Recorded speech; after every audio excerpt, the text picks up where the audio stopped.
Assalamualaikum warahmatullahi wabarakatuh. Anak-anakku semua yang Bapak banggakan. Hari ini kita akan belajar sebuah materi yang sangat penting dalam pembelajaran bahasa Indonesia, terutama ketika kalian harus menganalisis atau menulis teks diskusi, baik untuk keperluan tugas sekolah, persiapan ujian, atau bahkan untuk mempersiapkan kemampuan berpikir kritis kalian sebagai warga negara yang cerdas. Materinya adalah ciri kebahasaan teks diskusi yang akan kita pelajari secara mendalam, rinci, dan perlahan, agar kalian benar-benar paham. Bapak ingin kalian fokus, catat poin penting, dan jangan ragu bertanya agar pemahaman kalian semakin kuat. Baik, mari kita mulai pembelajarannya. Sebelum masuk ke ciri-cirinya, Bapak ingin memastikan kalian memahami apa itu ciri kebahasaan. Ciri kebahasaan adalah karakteristik bahasa yang digunakan dalam sebuah jenis teks.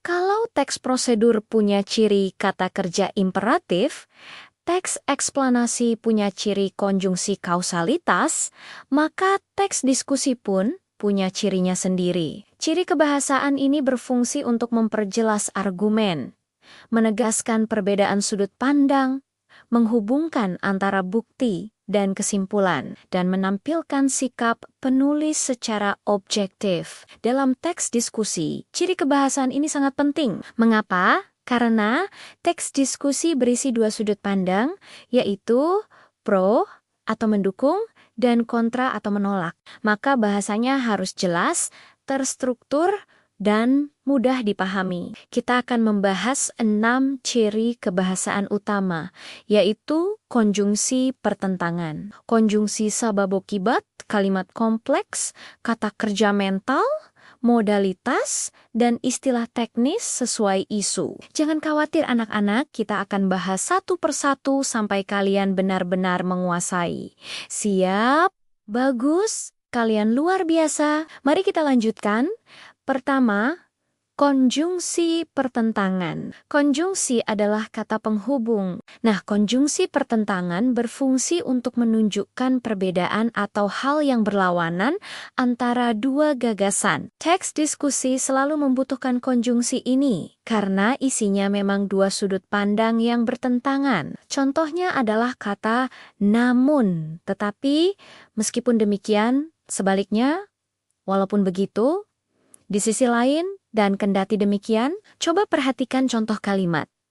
Penggunaan ponsel di sekolah dapat membantu proses digital learning, namun dapat mengganggu konsentrasi siswa jika tidak dibatasi. Di kalimat ini, kalian bisa lihat perbedaan pendapat secara jelas.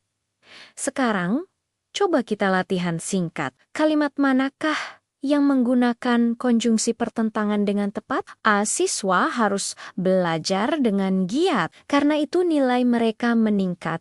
B. Belajar kelompok memang menyenangkan, namun membutuhkan kerjasama yang baik. C. Kerja keras adalah kunci, sehingga mimpi dapat diraih. D. Guru memberikan tugas, kemudian siswa mengerjakannya. Jawaban yang benar adalah B. Bagus sekali bagi yang menjawab dengan benar. Kalian hebat. Ciri kedua adalah konjungsi sebab akibat. Teks diskusi penuh dengan argumen, dan argumen yang baik harus punya hubungan yang logis. Oleh karena itu, konjungsi sebab akibat sangat dibutuhkan. Contohnya adalah kata karena, akibatnya.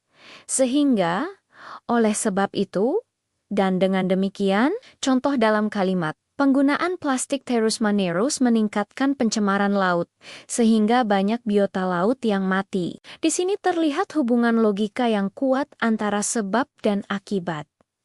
Mari kita tes pemahaman kalian. Pilih kalimat yang menunjukkan hubungan sebab akibat. A. Perpustakaan itu sangat sepi, tetapi nyaman digunakan belajar. B. Sampah berserakan di jalan, sehingga kota menjadi kotor. C. Para siswa sangat antusias mengikuti kegiatan tersebut. D. Beliau menjelaskan materi dengan sangat jelas. Jawaban yang tepat adalah B. Luar biasa. Yang menjawab benar berarti kalian sudah memahami fungsi konjungsi sebab akibat. Ciri ketiga adalah kalimat kompleks. Kalimat kompleks adalah kalimat yang terdiri dari dua struktur atau lebih yang dihubungkan dengan konjungsi seperti jika, karena, sehingga, walaupun, atau meskipun. Kalimat ini biasanya terdiri dari klausa utama dan klausa pendukung. Contohnya, jika penggunaan media sosial tidak dikontrol, maka kesehatan mental remaja dapat terganggu. Teks diskusi tidak mungkin hanya berisi kalimat-kalimat pendek, kalimat kompleks dibutuhkan agar argumen terlihat lebih kuat dan akademis. Coba kita lihat soal berikut. Manakah yang merupakan kalimat kompleks? Siswa belajar di perpustakaan. B. Guru menerangkan materi dengan jelas. C. Karena banjir semakin tinggi, warga segera mengungsi ke tempat aman. D. Hari ini udara sangat cerah. Tentu saja jawabannya C. Hebat sekali. Bapak bangga melihat kalian semakin paham. Selanjutnya, ciri keempat adalah kata kerja mental. Ini adalah salah satu ciri yang paling sering muncul. Kata kerja mental adalah kata kerja yang menunjukkan proses berpikir, menilai, meyakini, atau merasakan. Contohnya, berpendapat, menilai, memperkirakan, meyakini, merasa, dan menduga. Mengapa ini penting? Karena teks diskusi penuh dengan pendapat. Pendapat bukanlah fakta, dan biasanya ditandai oleh kata kerja mental. Contohnya dalam kalimat, para ahli meyakini bahwa pembelajaran daring meningkatkan kemandirian siswa. Yuk, kita latihan lagi. Pilih kalimat yang mengandung kata kerja mental. Banjir melanda kota ini selama 2 hari. B. Saya berpendapat bahwa solusi ini paling efektif. C. Rumah itu dibangun pada tahun 2010. D. Siswa mengikuti kegiatan dengan tertib. Jawaban yang tepat adalah B. Hebat. Kalian semakin mengerti ciri kebahasaan teks diskusi. Ciri kelima adalah modalitas. Modalitas adalah unsur kebahasaan yang menunjukkan kemungkinan, keharusan, atau kecenderungan. Dalam teks diskusi, modalitas digunakan untuk memperhalus pendapat atau menguatkan sebuah argumen. Contoh modalitas adalah kata harus, dapat, mungkin, sebaiknya, wajib, perlu, dan boleh. Contoh dalam kalimat, pemerintah perlu memperketat pengawasan terhadap limbah industri atau siswa seharusnya menggunakan media sosial secara bijak. Tanpa modalitas, teks diskusi akan terasa kaku dan kurang hidup. Mari kita coba soal terakhir untuk modalitas. Manakah kalimat yang mengandung modalitas? A. Guru masuk ke kelas dengan membawa buku. B. Siswa duduk dengan rapi. C. Kita harus menjaga lingkungan dari sampah plastik. D. Ayah pergi ke kantor pagi tadi. Jawaban yang benar adalah C. Bagus sekali. Modalitas berhasil kalian pahami. Ciri terakhir yang keenam adalah penggunaan istilah teknis sesuai isu yang dibahas. Karena teks diskusi membahas isu tertentu, maka diperlukan istilah teknis yang sesuai dengan bidangnya. Jika isunya tentang teknologi, istilahnya bisa sinyal, digitalisasi, atau jaringan. Jika tentang lingkungan, bisa ekosistem, polusi, atau konservasi. Jika tentang pendidikan, istilahnya literasi atau assessment.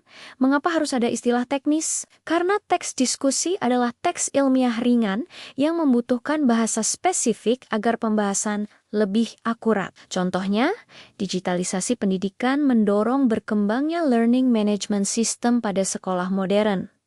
Sekarang kita coba identifikasi istilah teknis. Manakah contoh istilah teknis? A. Makan, minum, tidur. B. Komputer, printer, sepeda. C. Ekosistem, konservasi, biodiversitas. D. Buku, meja, kursi. Jawaban yang benar adalah C. Luar biasa, kalian benar-benar teliti. Anak-anakku sekalian, hari ini kita sudah belajar 6 ciri kebahasaan teks diskusi. Konjungsi pertentangan, konjungsi sababokibat, kalimat kompleks, kata kerja mental, modalitas, dan istilah teknis. Keenam ciri ini adalah kunci agar kalian bisa menganalisis dan menulis teks diskusi dengan baik, benar, dan meyakinkan. Bapak harap setelah ini kalian tidak hanya hafal, tetapi benar-benar paham cara menggunakannya. Teruslah berlatih, banyak membaca, dan jangan takut mencoba menulis. Terima kasih atas perhatian dan semangat belajar kalian yang luar biasa hari ini. Semoga ilmu yang kita pelajari bermanfaat. Wassalamualaikum warahmatullahi wabarakatuh.